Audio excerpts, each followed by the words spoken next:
Cuando cerramos el bloque anterior, estábamos charlando con Damián Svalb, que es analista internacional, y a propósito digamos, el escenario político en los Estados Unidos, y le preguntamos, quedó pendiente de la respuesta a una pregunta relacionada a cómo se vive en los Estados Unidos lo que para nosotros es una grieta en la historia política de la Argentina, para allá esa confrontación histórica entre demócratas y republicanos. Y había quedado pendiente esa respuesta, Damián. Sí, mira, a ver, lo que está sucediendo, la grieta, no sé si es una palabra inventada por los argentinos, pero la batalla política, cultural en Estados Unidos está atravesando quizás uno de los peores momentos, ¿no? Los estudiosos, los analistas más importantes de la historia norteamericana, la comparan con las diferencias o con los problemas que hubo previo a la guerra civil. Así que imagínate el grado de violencia política que se está viviendo. Y si vamos a los hechos, lo podemos comprobar. Hace 48 horas, 72 horas, vimos un intento de asesinato de un presidente. En el 2021 vimos el intento de toma del Capitolio. Quizás por primera vez en la historia de Estados Unidos se quiso desconocer el resultado de una elección democrática, que fue la elección que justamente Biden le ganó a Trump. No sé si recuerdan. Sí. Eso fue un asalto al Congreso por el cual Trump está investigado. O sea, ese hecho es es un antes y un después de la historia política norteamericana. Entonces, Estados Unidos se ha caracterizado por la violencia política, por los enfrentamientos políticos durante muchos años. De hecho, ha habido asesinatos, ha habido intentos de asesinatos muy fuertes. El último más grave fue el de Reagan en el año 81, que salió también, que no fue muerto, pero fue gravemente herido. Pero quiero decir, en este momento todo esto se está radicalizando aún más, producto justamente de que se ha, creo yo, pasado un límite, que es lo que pasó en el 2021. Cuando ya en una democracia, que se supone que la democracia más importante es la democracia más importante del mundo, se empiezan a desconocer los resultados electorales, bueno, ahí entra en tensión todo el sistema. Así que estas elecciones van a ser clave en ese sentido, hay que ver los resultados, hay que ver cómo se maneja esto, y esto obviamente se exacerba también por la revolución tecnológica, ¿no? Las redes sociales, todo, esa batalla cultural se trasladó de las calles, o está en las calles, pero también está en las redes sociales, están los discursos políticos. Y el Partido Republicano, sobre todo, ya ha quedado claramente muy alineado con las ideas de Donald Trump, ¿no? Donald Trump logró cooptar al Partido Republicano y no tanto política y culturalmente. Así que me parece que ese es el dato más importante a tener en cuenta para las elecciones, para lo que viene, ¿no? Recién hiciste una ponderación que me llamó la atención respecto de la incidencia de las nuevas tecnologías de la información y la comunicación en esta suerte de más vehemencia, digamos, en el discurso político y cómo eso puede despertar quizás situaciones de violencia. O puede explicar estas situaciones de violencia que se han visto recientemente. ¿La política se va a acomodar a este nuevo escenario tecnológico y comunicacional, o será la actitud de las personas la que deba incidir para que los nuevos dispositivos con los que se cuentan no generen efectos no deseados? Mira, quizás es muy temprano para saber cómo puede evolucionar todo esto. Lo que sí, esta revolución y este impacto que están teniendo las redes sociales, claramente ha influido e influye en la realidad política, en la realidad social, en la realidad económica de los países. La aparición de grupos marginales o de grupos que no tenían un protagonismo político hace un tiempo, claramente la llegada de las redes sociales y del campo virtual les ha permitido acceder a espacios de poder inéditos, ¿no? Ha podido unir pensamientos que estaban muy difusos, digo, y me parece que todavía no llegamos a tomar dimensión del impacto que esto puede tener.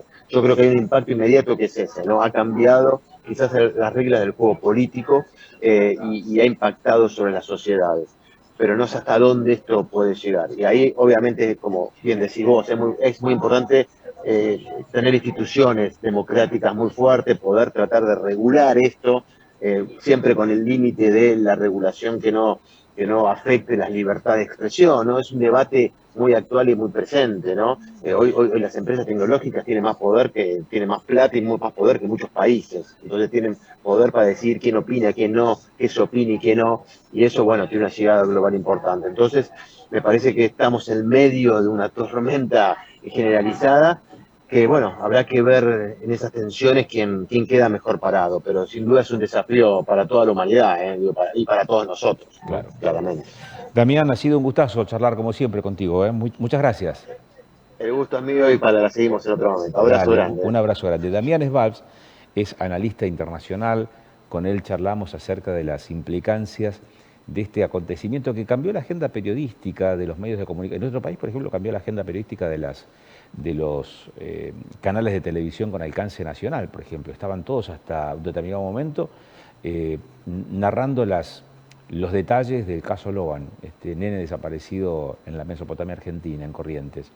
Y de pronto cuando ocurre esto, se trastoca, digamos, la agenda, cambia radicalmente la agenda y este tema pasó a tener centralidad hasta el desembarco, digamos, de la final de la Copa América. Ahí vuelve a cambiar la agenda, pero se retoma nuevamente la agenda precisamente por la incidencia que pueda tener, no solamente dentro del país, la elección presidencial de los Estados Unidos, sino también fuera de la geografía norteamericana, precisamente por la incidencia que tiene Estados Unidos en el resto del mundo.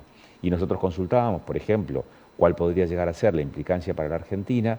Allí Damián hacía referencia al fuerte posicionamiento que ha adoptado la gestión de Milei en apoyo a una figura como la de Trump, que después de estos episodios aparece fuertemente favorecida, ¿no? Potenciada, fortalecida, si se quiere, después de este episodio. Y nosotros, claro, porque en parte esa apuesta también tiene que ver con cuestiones económicas, tiene que ver con la relación con el Fondo Monetario Internacional y la capacidad de incidencia de un país como los Estados Unidos en el Fondo Monetario, a sabiendas de que la cuestión económica para nosotros es determinante. Y en estos días lo que vimos fue, también el fin de semana, también el sábado, medidas económicas anunciadas por redes sociales, pero ya con incidencia, por ejemplo, en el mercado cambiario. Se vio el lunes, también se ha visto parte de esa incidencia hoy martes, pero como hacemos habitualmente, convocamos a los especialistas para hablar de los temas tan puntuales, como por ejemplo la economía. Por eso está con nosotros Ivana Rivero. Ivana, bienvenida. Muchas gracias por aceptar el convite. ¿Cómo estás, Ivana? Hola, Agustín. Bien. Bueno, celebro que así sea. ¿Qué está pasando por estas horas con la economía? Bueno, es bastante amplia esa pregunta. Lo que estamos viendo ahora, digamos, el impacto fuerte ya desde hace unos cuantos días recae sobre este tema del cepo. ¿Sí? El cepo que es este control o es esta intervención o esta regulación en el mercado de cambios que tanta distorsión genera, digamos, hay como mucha expectativa respecto de cuándo salimos de este cepo, ¿no? O sea, cuándo el gobierno tomará la decisión de salir de este cepo, que ya como explicamos varias veces, y yo creo que el gobierno, digamos, lo sabe, digamos, lo recontra sabe, es una anomalía, digamos, es algo que nadie quiere, porque te genera tantos efectos distorsivos, digamos, que es el objetivo, digamos, que yo creo que es el próximo objetivo que persigue fuertemente el gobierno. O sea que no es fácil en parte, perdón que te interrumpa, en parte me estás respondiendo lo que pensaba preguntarte, ¿no? En el sentido de ¿por qué hay que salir del cepo? ¿Cuáles son esas implicancias que tiene el cepo para la economía y para la posibilidad de despegue de la Argentina? Pero salir del cepo también tiene consecuencias. Bueno, ¿cuáles son las buenas noticias y las no tan buenas noticias de salir del cepo? Mira, yo creo que la buena, digamos, la parte buena es que hay un gobierno que está bastante más preocupado o que uno ve que tiene bastante el foco puesto en tratar de coordinar lo que se llama la política fiscal y monetaria. Creo que ya la posición de dejar de emitir y de poder empezar a cortar todos esos canales que nos generaban un montón de pesos la economía, digamos, se han tomado medidas que van en pos de eso. El saneamiento de lo fiscal, creo que todos sabíamos que era algo absolutamente necesario. Es imposible que vos vivas con déficits fiscales recurrentes todo el tiempo.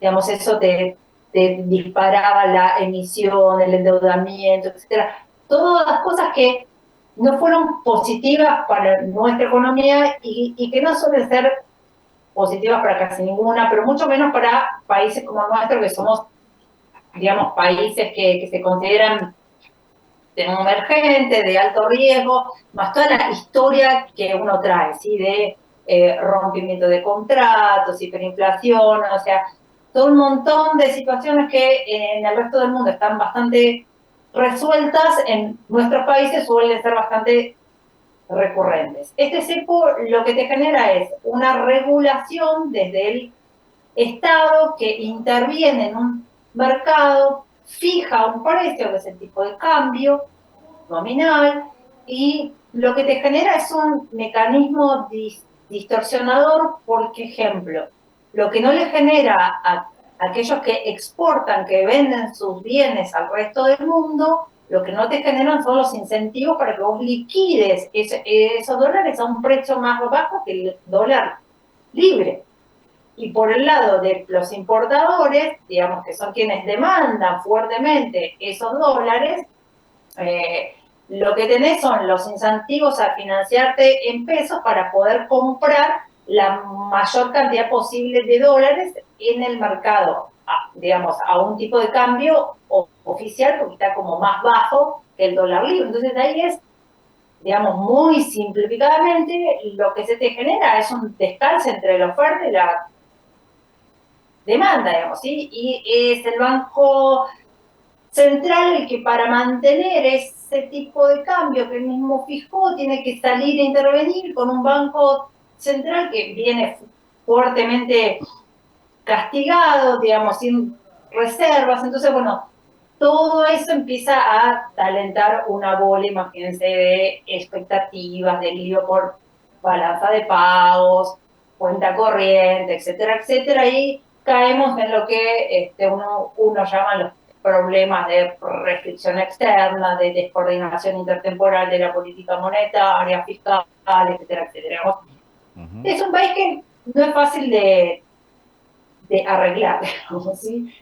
Sí, creo que vamos camino a tratar de desandar estas cosas. Veremos, ¿sí? El cepo también lo que te genera es una restricción, porque no solamente es a la posibilidad de comprar dólares, digamos, hay empresas que no pueden girar sus utilidades a sus casas matrices.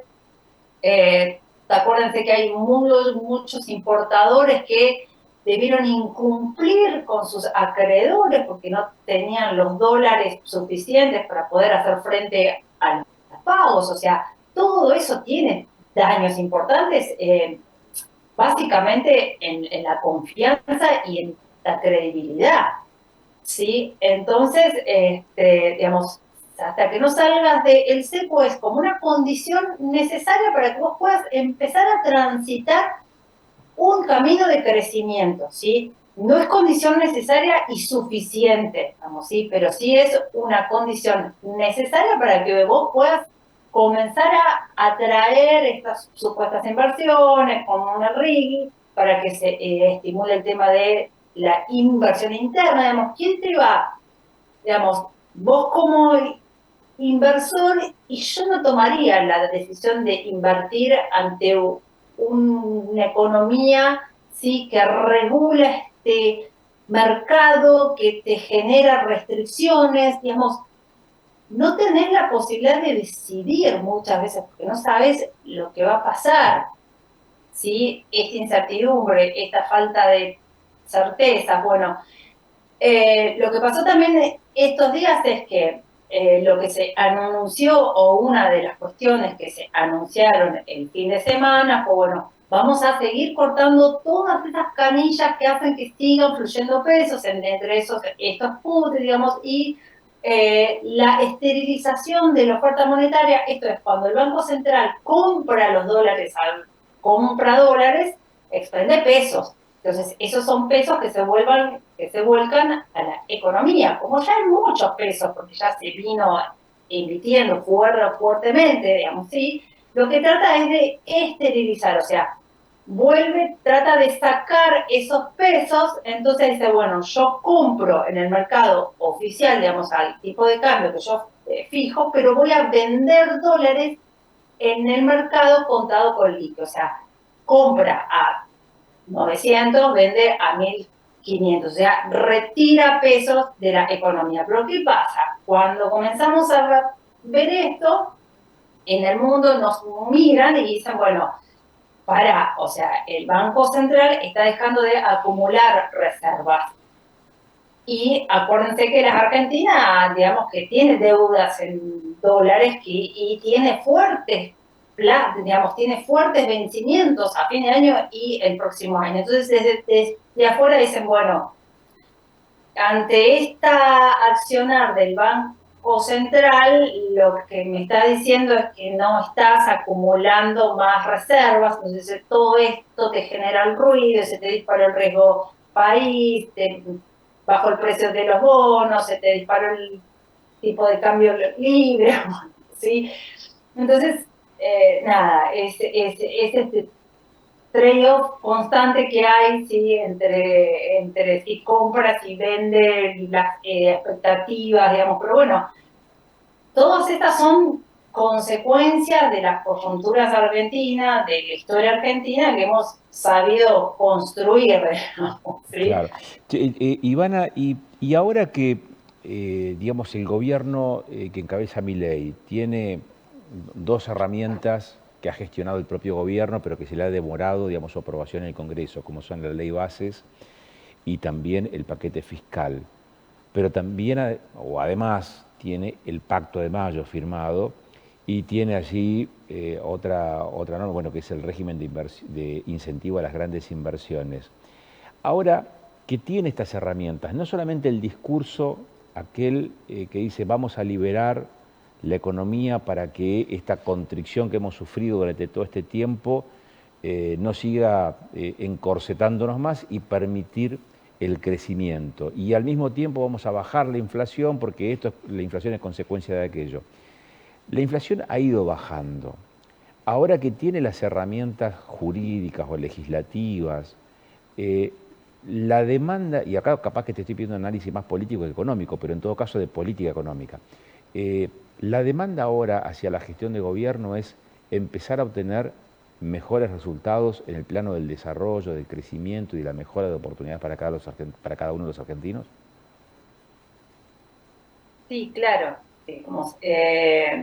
Todo este paquete fiscal y principalmente este como quiera, digamos, Sí. este régimen de promoción a las grandes inversiones y parte de las medidas del paquete fiscal, los impactos no son de cortísimo plazo, ¿sí? Creo yo que las condiciones para que vos inviertas, ¿sí? No solamente tienen que ver con los impuestos que me cobrás, ¿sí? Un país es atractivo para ser destino de inversiones cuando tiene credibilidad y cuando tiene estabilidad, lo que uno llama siempre las reglas del juego. En Argentina, acordemos, ¿no?, que estamos constantemente cambiando las reglas del juego. No somos un país muy seguro, no somos un país muy certero, y somos un país muy inestable en términos macroeconómicos. Entonces, hasta que vos no comiences a transitar ciertos pasos para que vos puedas sanear, digamos, vas en pos de, digamos, yo creo que el gobierno es muy creíble, tanto internamente como externamente, digamos, ¿sí? Cuando se para y dice, vamos a mantener el superávit fiscal, vamos a sanear esas cuentas, ¿sí? Vos decís, eso es algo bueno, es algo necesario y es algo que te suma para poder comenzar a avanzar en este camino de terminar de caer en una recesión, o sea, estamos hace 12 años en recesión, digamos, es un país que no crece y que no se desarrolla, ¿sí? Esta cuestión de decir, bueno, vamos en pos de tener un ancla fiscal, en pos de mejorar la política monetaria, da ciertas señales de credibilidad, de que somos un país que vamos a honrar nuestros contratos, o sea, si yo te debo, te pago, ¿sí? Digamos, todas esas son las cuestiones que te van a ir armando un contexto para que las inversiones lleguen. Si las inversiones llegan, traccionan, digamos, porque tienen un efecto multiplicador en la economía, entonces te traccionan las posibilidades de producir más, se generan empleos, hay más gente con ingresos, el consumo sube, digamos, se empieza a transitar en un círculo virtuoso. También seamos francos que el contexto internacional hoy no es lo que más nos ayuda, digamos, ¿sí? Caemos en un semestre que ya nos es complicado de por sí con el término de comercio exterior, porque hay cierta estacionalidad, y aparte no nos está ayudando el contexto regional. Recordemos que casi todos los países de la región han devaluado fuertemente, ¿sí? Brasil, México, y que el dólar estadounidense se ha fortalecido por todas las políticas de baja de inflación, los últimos indicadores de Estados Unidos, y eso hace que las inversiones en realidad dicen, entre ir a países con alta volatilidad, mejor me refugio en un país donde tiene estabilidad y seguridad. Entonces, digamos que los contextos y la historia nuestra, más allá de la coyuntura, también, digamos, son cuestiones que hay que considerar más allá de lo político, de lo que pasó, digamos, hemos transitado ciertos pasos que son sumamente positivos. Hay parte del riesgo país hace unos meses que subió más por factores políticos, y cuando la ley fiscal no salía, cuando la ley bases tampoco, así bueno, ahora eso ya es como que vamos en marcha, ¿sí? Pero bueno, todavía queda resolver esto, ver cuándo el gobierno cree que son las condiciones para que vos salgas del cepo, digamos, salir del cepo mientras más brecha tengas es como dar un salto cada vez más alto, ¿sí? Y bueno, y hay que ver en términos de política cuándo considerás que están las condiciones dadas para que salgas y cuál es el riesgo político que uno está dispuesto a asumir, digamos, porque si vos querés hoy, uno sale del cepo con una brecha casi del 65%, eso implica una fuerte devaluación y eso implica un impacto en precios, etcétera, etcétera. Bueno, hay que ver cuáles son las decisiones. Sí creo que es una decisión firme, ¿sí? Comenzar a resolver estas cosas, y yo creo que el gobierno en términos de política cambiaria está bastante enfocado en poder desarmar este cepo que ha sido tan perjudicial. Ivana, como siempre, un gusto charlar contigo. Muchísimas gracias. Muchísimas gracias a usted.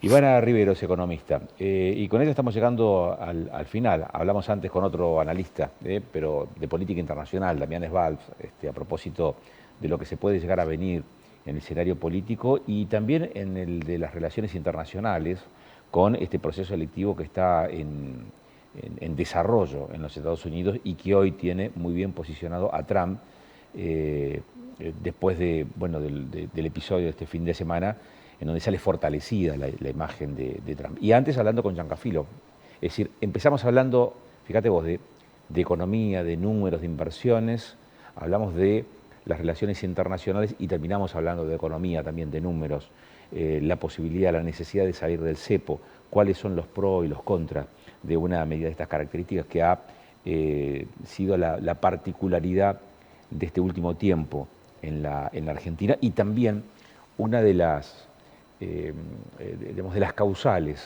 del estancamiento económico que atraviesa la Argentina y que pareciera que podría llegar a salir a partir de estos nuevos elementos con los que cuenta una gestión de gobierno.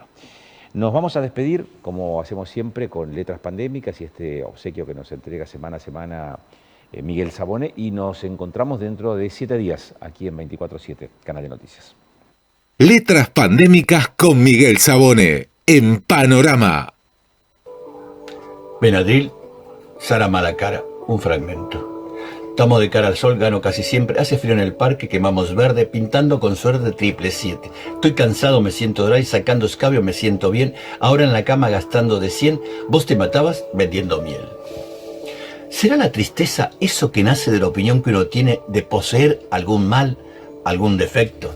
Pero esta emoción, aunque parezca extraña, nos permite superar las pérdidas, las desilusiones, los fracasos.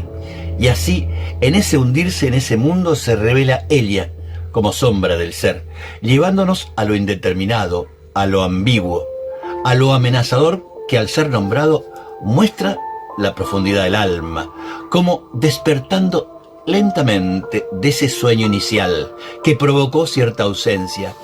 Es como un encuentro con algo que no conviene a nuestra naturaleza, como sacando nuestra potencia, alejándonos de nuestra perfección. Y en ese vivir padeciendo surge el vacío, reduciéndolo todo a la duda, produciendo esa chispa única, ese único ser, afirmándose a sí mismo. Y en ese esfuerzo y tregua nace la resistencia, la libertad de querer ser, a pesar de uno mismo. Porque, ¿qué es la vida? Un frenesí. ¿Qué es la vida? Una ficción, una sombra, una ilusión. El mayor bien es pequeño, que toda la vida es sueño, y los sueños, sueños son. Benadryl, Sara Malacara.